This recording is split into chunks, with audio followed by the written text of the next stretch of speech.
grandes genios e inventos de la humanidad.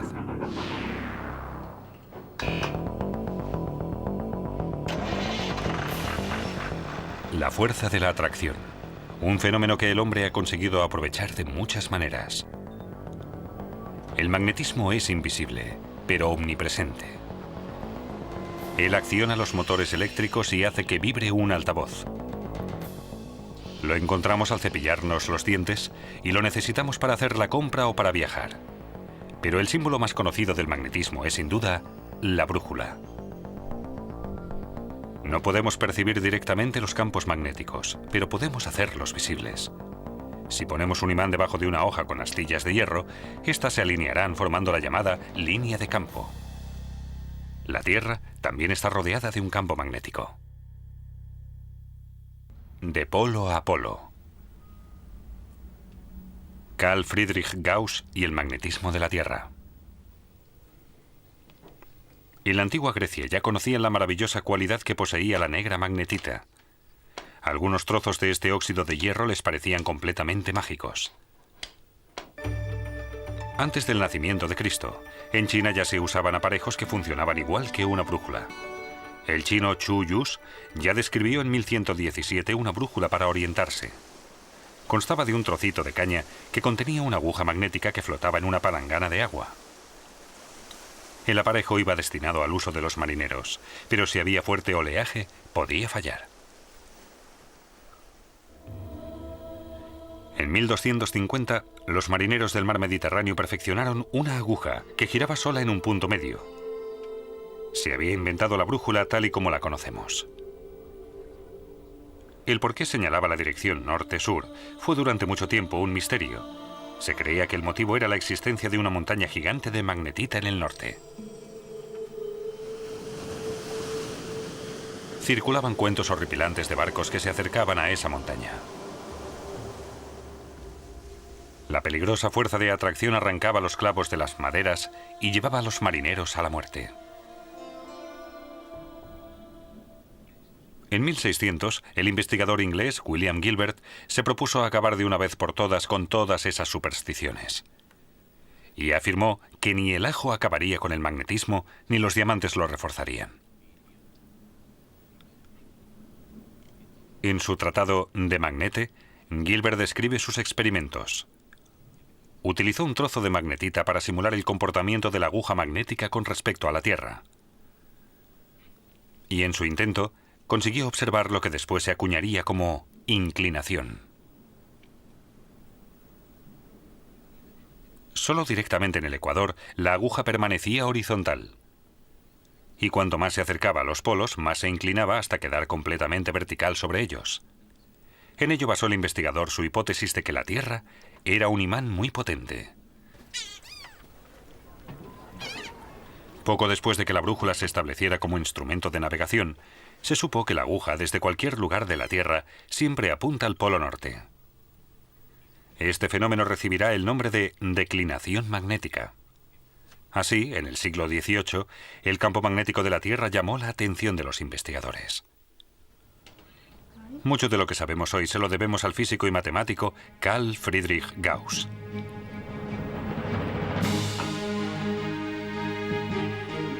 Él estableció las bases del estudio sistemático del campo magnético de la Tierra. Gauss nació el 30 de abril de 1777 en Braunschweig. Fue el hijo único de una familia pobre.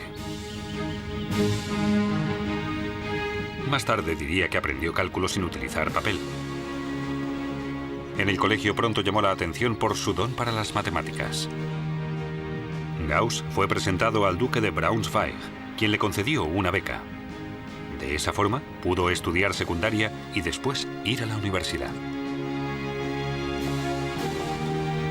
Cuando su mecenas murió en la guerra, a Gauss se le ofreció una cátedra de matemáticas en la Universidad de Göttingen, y allí fue director del observatorio. Pero el destino lo puso a prueba.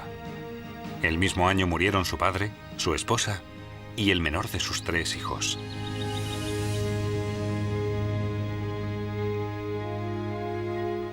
Gauss se centró plenamente en sus investigaciones.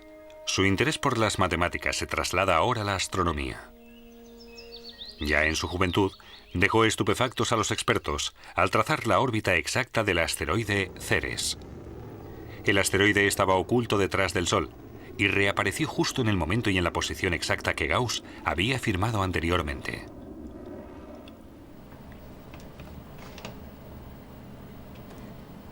El heliotropo, un aparato que inventó Gauss en 1916 cuando se le encargó el estudio geodésico del Reino de Hannover. Esta labor le supuso 25 años de trabajo y le llevó a realizar muchos descubrimientos importantes. Los aparatos convencionales de topografía eran demasiado inexactos para el perfeccionista Gauss. Al igual que su invento, utilizaban la luz solar para determinar la posición de los puntos de referencia en el terreno. Pero el heliotropo podía reflejar los haces de luz a una distancia notablemente mayor.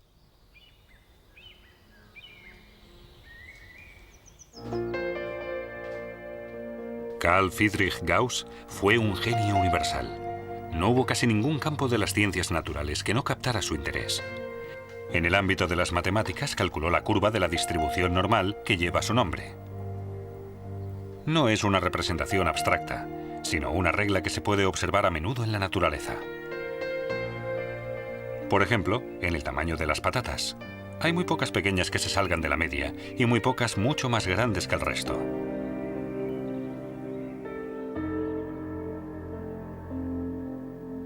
En sus investigaciones, Gauss siempre mostró cierta tendencia a calcular la media. Registró muy pocas obras que no citaran el promedio. Dibujó un diagrama de estadística que dio como resultado una curva en forma de campana. Pero volvamos a su verdadera pasión, el magnetismo de la Tierra. Adelante. Sí, hola, traigo un mensaje. Ajá. De un famoso científico que nos hace... En 1832, el naturista Alexander von Humboldt le pidió a Gauss su colaboración.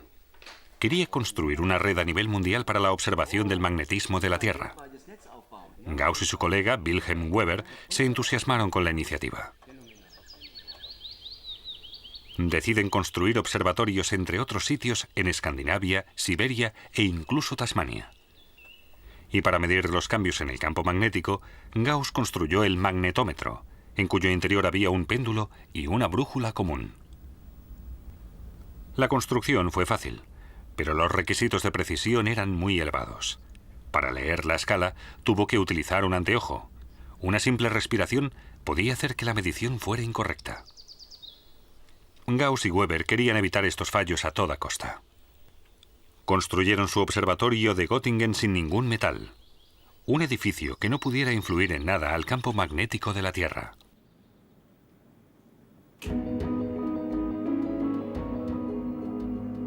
Allí investigaron los dos, a veces hasta el agotamiento, valorando mediciones de 24 y 36 horas en 5 minutos. Contrastando los datos con los de los observatorios internacionales, se pudieron hacer una idea general del campo magnético de la Tierra en su conjunto.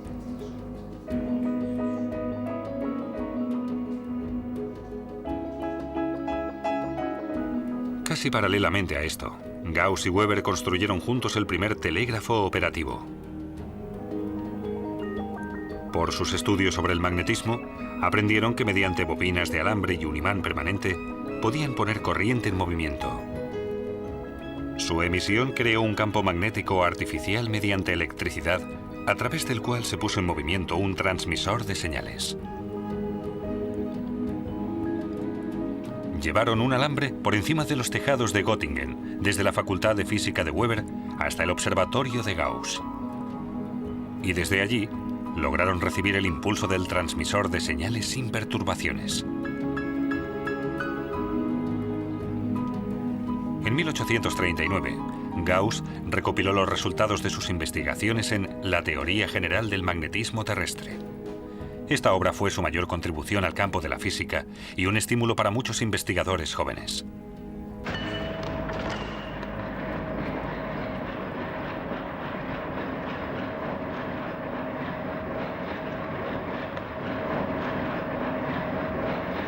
El director del observatorio de la Universidad de Múnich, Johann von Lamont, se interesó 10 años después por las fluctuaciones del campo magnético terrestre.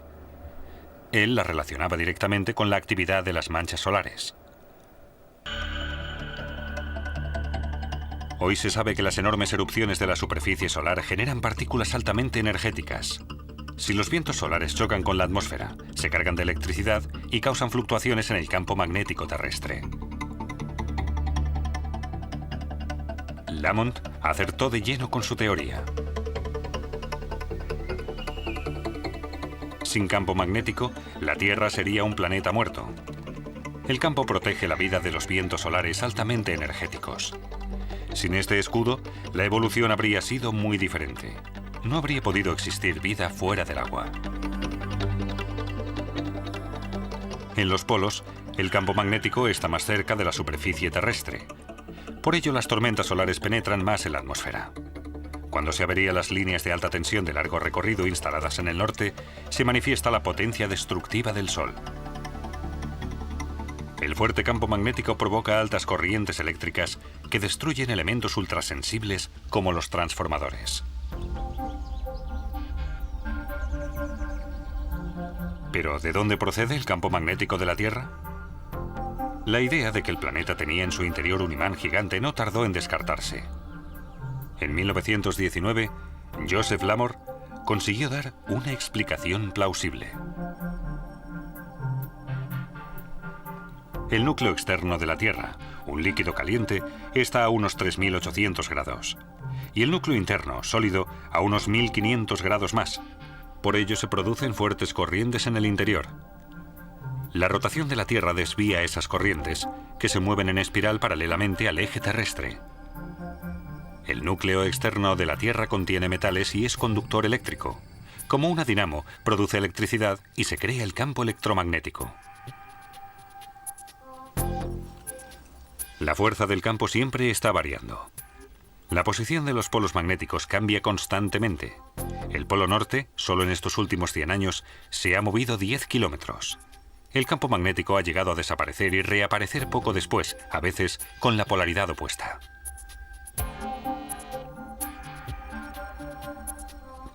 La historia del campo magnético de la Tierra está escrita en las piedras volcánicas. Los geólogos lo consideran como leer las líneas del pasado. Y se puede decir con certeza que el primer cambio de polaridad se produjo hace unos 750.000 años.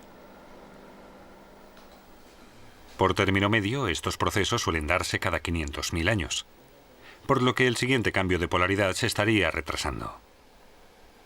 El campo magnético se empezó a debilitar hace unos 2.000 años. Los geofísicos se están esforzando por conseguir calcular los movimientos de las rocas líquidas. Pero es imposible hacer pronósticos. Si el campo magnético que nos protege desapareciera más tiempo, el efecto sería devastador.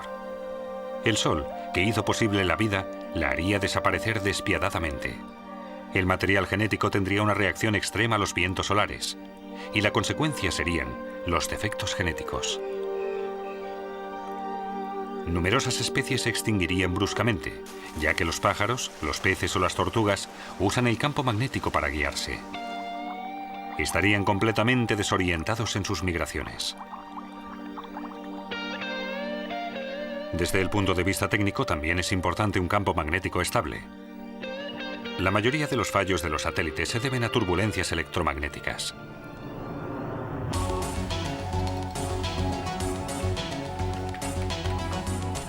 Una avería en el sistema de comunicaciones paralizaría la vida científica y social. Actualmente, en Sudáfrica, los investigadores han registrado torbellinos en el campo magnético. Muchos los interpretan como un anuncio del cambio de polaridad. Sin campo magnético, la brújula convencional tampoco funcionaría. Y el mismísimo Gauss estaría desorientado.